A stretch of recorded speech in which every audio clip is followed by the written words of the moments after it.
by any means necessary. To our last breath, to the last play, we hunt.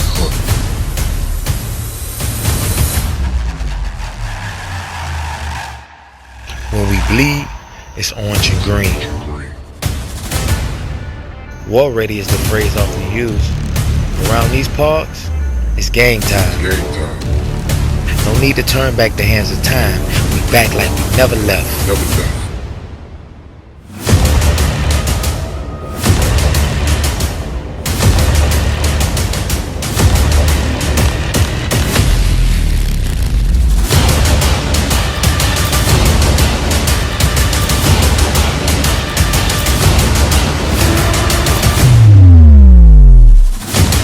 One thing that'll never change is the brand, the you.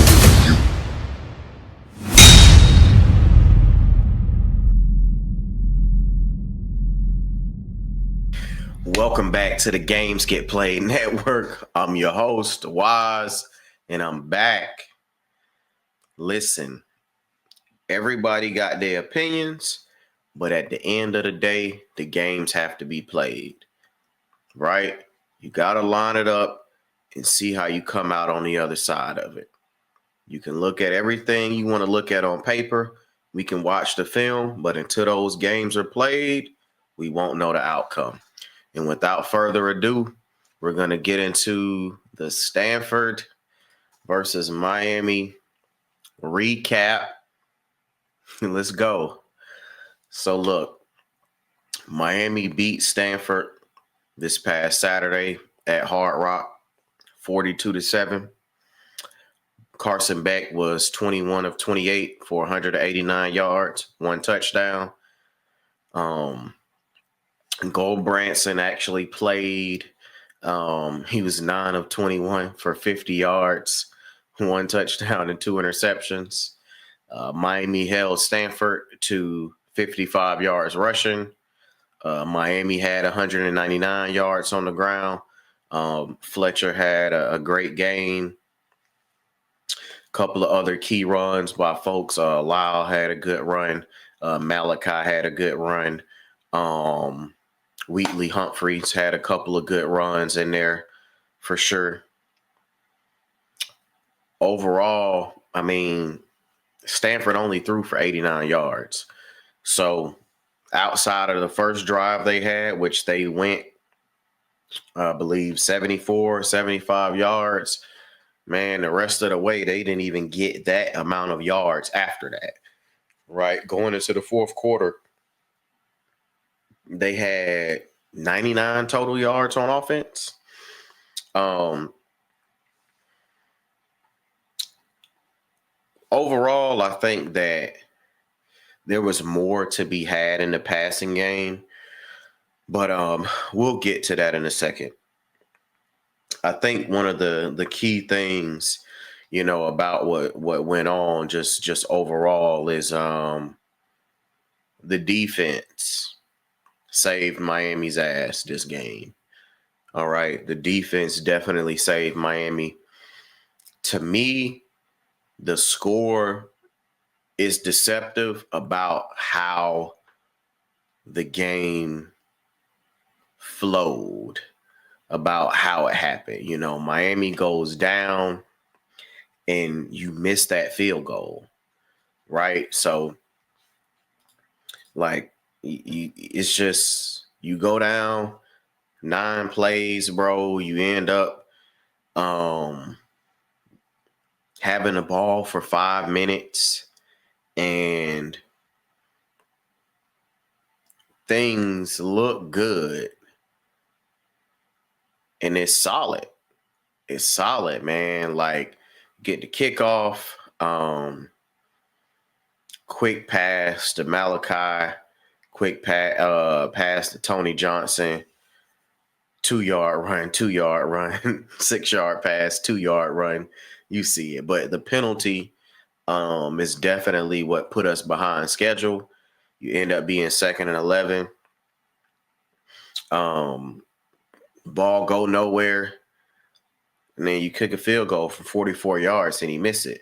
So at that point in the game, You did all of that, and after 5 minutes, nothing. And then Stanford gets the ball, and the very first play, offsides, right? Offsides. Then they hit us with a couple runs, a pass, a run. All of this shit is dink and dunk. And then Tab hit us for a 28-yard run down the field. You get what I'm saying? But like so many different things happen, and then they score, and then the first thing they do is throw the U down. Bro, that shit be making me so mad when people be throwing the U down. And it be the trashiest fucking teams, bro. Like, you play for the Stanford Cardinals. Y'all are garbage, bro. Why the first thing you want to do when you score is throw the U down? Like, that shit be making me mad, man. You throwing the U down and doing all of that dumb shit, and y'all got smacked anyway, 42-7. Put some respect on Miami and stop playing with us, bro. Back to this, man.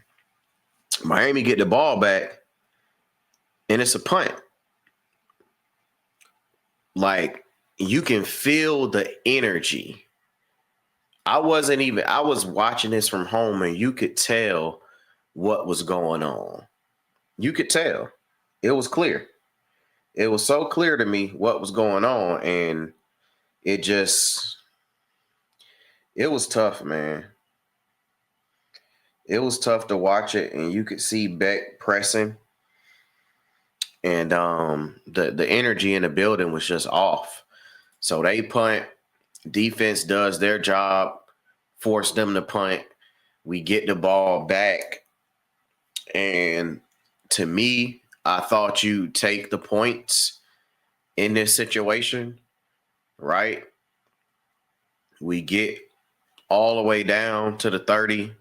I feel like you should kick the field goal in that situation. And I don't agree with it. Like, it's 4th and 3. I know you want to be aggressive or whatever, but I personally thought they should have took the points. But the play was there to be made. CJ dropped that ball. And it is what it is, man. Stanford get the ball back. Defense, again, saved their ass. Save the offense ass again. And, I do want to point something out that I think was super important because, bro, it was just a lot I felt like that was going on. And I don't know, it was just weird, like how the energy was going. Like, it was just weird to me how the energy was going, man. I don't know. It felt weird watching this game. It felt weird watching this game. I'll say that for sure. It definitely felt weird watching this game. But, nah, it was tight, man. So, it's 7-7. Like, it's 7-7 at the half. And to me, I'm watching it and I'm just like, man, bro, like, you could tell we was pressing is all I'm getting at. You could tell we was pressing, and to me, Malachi Tony turned the whole game around. It's tight. They end up needing to punt the ball, right? You come out after half, they get it, and Malachi has the 31-yard punt return. He sparks everything. He puts us in great field position. Great field position, bro. So, and then we go out and we score. Right? We score. Fletch gets the score and everything is all good. We score. So, I'm at this point, I'm feeling good. I'm like, all right, we locked in. Defense, another 3 and out. Another 3 and out, bro. Like, and then Malachi with another big punt return. And if it wasn't for Jacoby Thomas, he scores on that play. But even then, bro, all the way down, these plays, they're happening. So to me, I feel like that one was really squandered because, again, we're being super aggressive, like super aggressive. And I get it from where we got the ball and stuff like that. But, bro, we're on the 21-yard line. Take the points. This is two opportunities where you could have took the points, and instead of the game being 14-7 still, it would have been 20-7. You could have took the points right here. But that's how I know they be listening to the fans and they be letting shit get in their head because all they talk about is how conservative we are. And then you have stuff like this happening where they're continuing to be too aggressive for my liking. Stanford's probably not going to score a lot of points, so just take the points. But waste that big punt return. So another spark. And then that's, where the interception happens, man. Wesley get that pick. And he run it all the way down to the 3. So, we get the score. Another interception by Lucas, touchdown. At that point, game is over. Game is absolutely over. And that was all she wrote. That game got real dangerous for Miami. I'm not going to lie. Like, that game got extremely dangerous for Miami because the way Beck was pressing, he was under a lot of pressure. You could tell, you could feel the pressure he was under. And Dawson, to me, did not do anything to help Carson Beck. Like, bro, when I tell you, I watched this man call IZ pass only because it was 4th down. Pass IZ pass on 3rd down, pass on 4th. I'm like, bro, what are you calling? Like, this man. All right. I've been on Dawson head for the longest, and I started to give him some props because when we played Florida, it was clear we had a game plan. When we played Florida State, it was clear what the game plan was. And even though people didn't like the game plan for Florida, I understood why we were doing what we were doing, right? Versus Florida State, already knew what we were going to do before we came into the game, and so did Florida State. It just so happened that Beck was on a heater that night, and he hit the majority of those shots that were given, right? So I said that to say, to me, it looked like Dawson had taken a step in the right direction from what I had previously seen.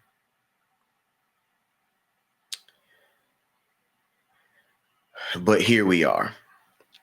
The things about Dawson that have been issues from day one are still issues. Doesn't use the tight end. Okay. Too much IZ. Not enough variation in the run game. All right. He don't like running outside. And he does not scheme people open. Conceptually, they happen to get open, but he is not scheming to put his best guys in position. You just happen to be there. There's a reason that Restrepo went crazy in this offense, right? There's a reason Restrepo, it's a slot-friendly offense. Now, granted, Malachi Toney is better than Xavier Restrepo, right? And I know some of y'all Kane fans, listen, bro, there is not one thing that Xavier Restrepo did that is better than what Malachi Toney does. In the punt game, we have something actually explosive and sure-handed. Receiver-wise, he's catching anything that's thrown to him. So the hands are great. He understands defenses. He understands how to work in and out of zones. Coverages is good. He played quarterback. That was part of the reason why his folks had him play quarterback, so he could have a better understanding of the game. He's more explosive than Xavier Restrepo. He's faster than Xavier Restrepo.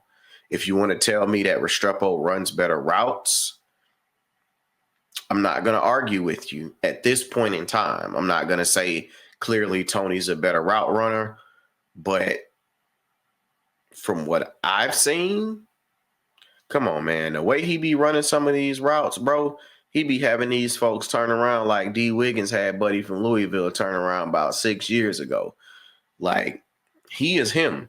There's nothing that Restrepo does better than Malachi. So that position has been upgraded. Even though he's a true freshman, the position clearly has been upgraded to me in every aspect. So with that being said, personally, it's not back, quote unquote, looking for Malachi. The offense is going to be friendly to a slot receiver. It's no different than why when Tony Johnson starts getting those reps, like he ends up leading us in receiving this game. It's slot friendly. So that's just what it is. And Dawson just has to do more. Like, he has to do more, man. I think that when we're sitting at home, bro, as a casual fan, we know what's coming on too many of these plays. We don't get paid to do this for a living. We're just a fan.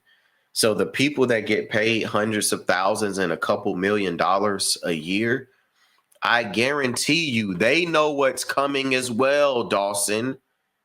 If I can understand what we're about to run, they done watch the film. They got all of the angles.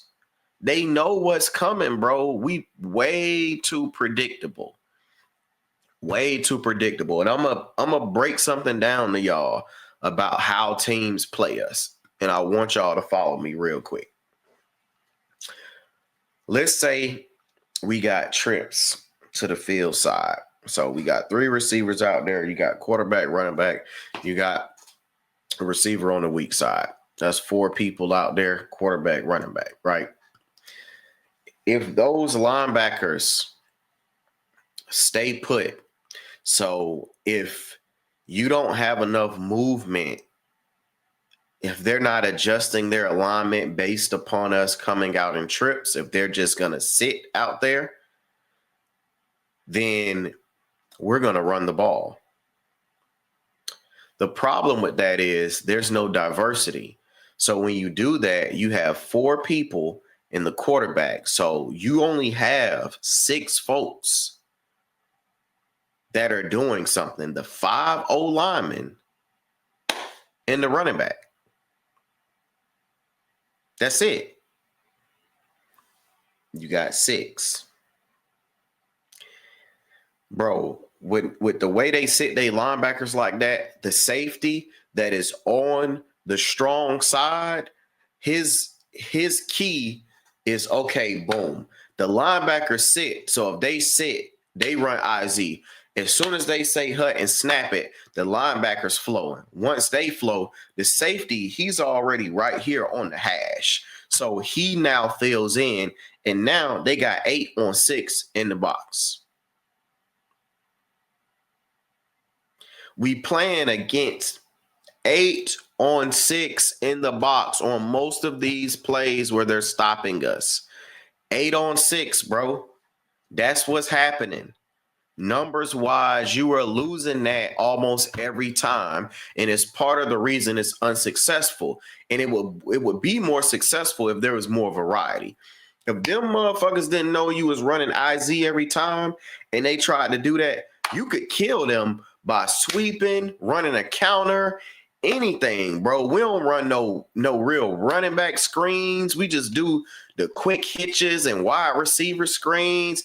Bro, we don't do none of that. You could kill them by making them flow like that, and then boom. And then we don't do no to me, we don't be doing true RPO. We don't put it in his belly, let him sink in, and then pull it out. Like how Wake does that slow mesh. I wish we would introduce something similar to it where you kind of just let him keep walking up to the line and then you pull it back out and do something with it. We don't. So it's easy to see. We can see it. They can see it. And at this point, now you're just saying, hey, you know what we're doing, but we're better than you. And at this day and age and this time in football, that's not good enough, bro. You can't just say I'm better than you. It don't matter if you know what I'm doing. You need to stop it. You have to be more strategic about what you're doing. And we did not do that. Point blank, period. You know, I thought about going over the film and stuff like that, but to me, it's pointless.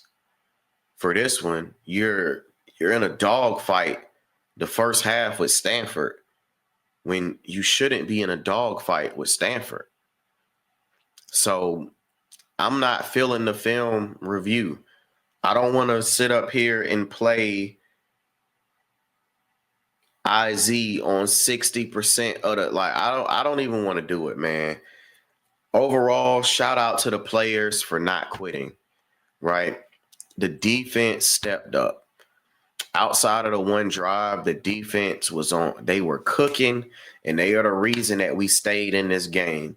When the offense kept having turnovers on downs and stuff, the defense was holding us down. And the one thing, I don't know if y'all peep it, man, but everybody tries to play against Miami. I don't know if y'all remember this, but last year, Jaden Ott pretty much didn't play majority of the season. He came back against Miami, right? Y'all remember that? He wasn't playing, and then all of a sudden he stayed out and he got healthy for Miami. Haynes King missed 2 or 3 games for Georgia Tech last year, and he came back for Miami. He wasn't even healthy enough to really throw the ball like that because he was that hurt. These players be looking forward to doing stuff like coming back to play Miami. So when I see the quarterback, Goldbranson or whatever his name is, I'm like, okay, he's trying to give it a go. Like he's coming in here and saying, okay, no, I want to play against these guys. I want to put this on my film. And you ended up throwing 2 picks and you had 50 yards for the whole game. So you sat up here and thought that you was really about to get off, but really my defense wasn't having none of that. None of it. 50 yards passing? Hold on, man. Let's get on this for real. Let's get on this, man. Let's get on this. We got to. We can't let y'all off the hook.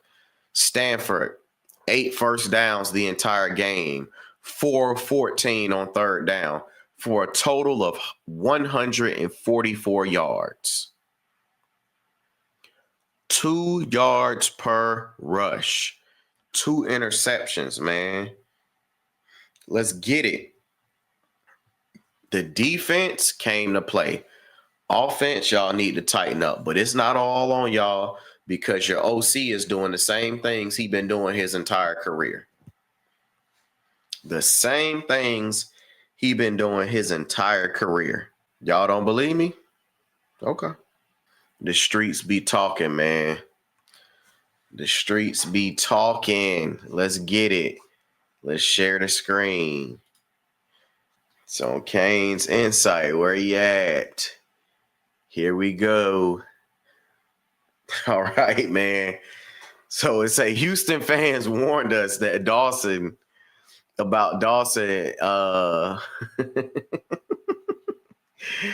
Hold on, man. It's not even. All right, here we go. Houston fans warned us about Dawson, and that play with George against A&M was Mariball, not Dawson. Dawson said at the press conference, Mariball seen the Kansas City Chiefs do it and told Dawson we should do it. He's talking about when they did corn dog or whatever, the route to George, the in and the out, the little whip route, right? But let's get into this, though. Miami is set to hire Shannon Dawson. Y'all see it. Get ready for 3rd and 15, handoff up the middle. Same tweet. When the God sends you a blessing, you don't ask why it was sent. His weaknesses was bland, repetitive play calling. If I know what's coming, the defense probably does as well. Like, come on, man. Asked about getting tight end Christian Trahan more involved in the passing game, Coach Dana Holgerson says he's been battling through some things. I'll leave it at that. Play calling needs to go back to Dana. Toon can't find anyone open with the play calling Shannon Dawson is calling. So many offensive weapons. I don't want Dana gone, but UH ... Where have we seen this before? Dawson not knowing how to use a tight end. Need more screens. 9 for 10 for 47 yards. Wow. Need more screens. These are all old. With Dawson, it was like run, pass, punt. Remember what I said? IZ, pass, IZ, pass. Come on, man. My concern is that Shannon Dawson will use the same vanilla playbook we saw against UTSA. He'll try running the ball straight up the gut over and over again with very little pre-snap motion or 2-back sets. To a Texas Tech D-line that's good or better than UTSA. Recipe for disaster. I fear this game might get ugly if we can't run the ball and end up with multiple 3-and-outs. Hope I'm wrong. Come on, man. Defense isn't the issue. Problem is Houston's offense and the OC Shannon Dawson. His offense is either through Dale or Toon's legs, running it up the middle or no gain. Tank Dale. All right, man. That's what I wanted to share. I thought it was hilarious because, that's some of the same things that I've been saying this whole time about Dawson. It's the same stuff, bro. These coaches are who they are. They're not reinventing themselves, and he's not doing anything outside of what he does. So if you expect it to change, then don't watch the games, because you're going to get IZ to death, and you're going to have some pretty good passing concepts. It's just going to be about us actually catching the ball. We had key drops and stuff in this game.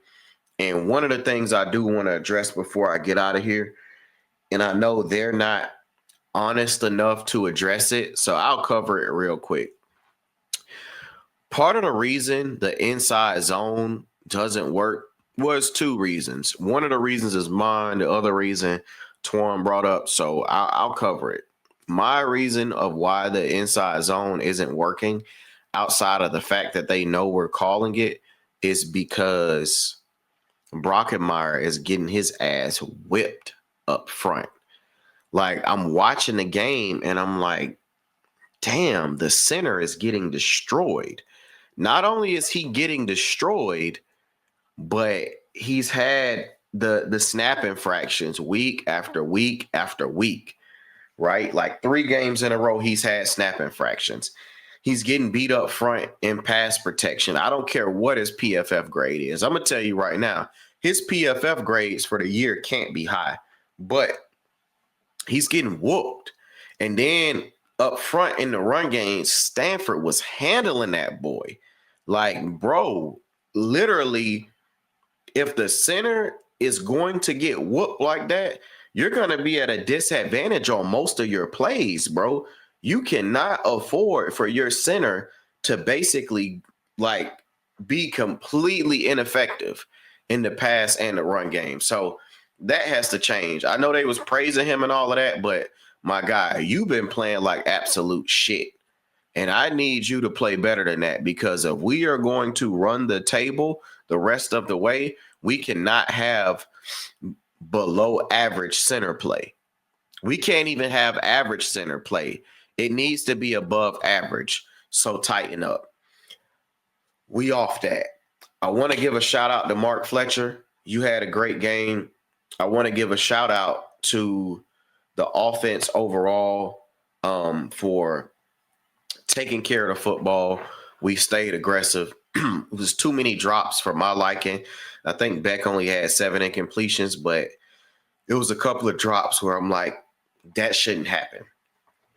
To me, on offense, Malachi Tony saved the entire game. The one-handed catch that he had, the 2 punt returns, like the run that he had was so crazy. Like Stanford had the right thing called. They had everybody over there, bro. But that's what happens when you have phenomenal talent. That run should have been blown up in the backfield, and he ends up turning it upfield for a 13-yard gain.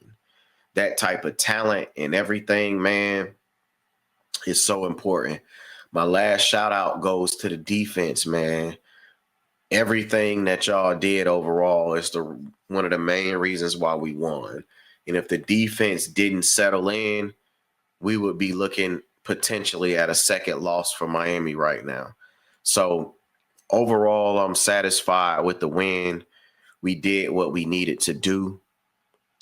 And we just got to come out this next week and play a full game of football. We still haven't played a full game, bro. We keep playing in pieces, and it's not going to be good enough when you get later on in the season and when you start playing better teams. So we need to tighten up. All right? Listen, that's all I got on this current segment for the Stanford versus Miami review. I appreciate everybody tuning in. Remember, if you like the content that you're seeing on the channel, please like the videos, subscribe to the channel, and turn the notifications on. So, guys, we did give away the tickets to the Stanford game this past weekend. My score prediction was 38-10. The score prediction that was the closest to the one I had was 38-13, right? So we gave the tickets away. Shout out to Rick. Ricky won the tickets. Great seats, man. Great seats. We probably will be giving away the NC State tickets as well. So keep an eye out on that for the preview. If we do end up giving those tickets away, it'll be the same thing, guys. The tickets are free. It's section 119, row 10. It's an awesome view. They're absolutely free. If you want to win tickets to the game, all you have to do is comment with your score prediction and be subscribed to the channel. It's really that simple. We gave away the tickets to the USF game. We gave away the tickets to the Bethune game. We also, and then we gave away these. So we've been giving away the tickets throughout the year. Definitely, like I said, if you want an opportunity to potentially win the NC State tickets, definitely tune in to the preview for that game when it comes. Submit your score prediction and make sure you're following the channel. That's it. As far as the Syracuse game, I do plan on attending that one. I'm supposed to be taking my son to his first Hurricanes game of the season this year. So we will be in the building at Syracuse. But for right now, we got to get focused on SMU. Till next time, signing off.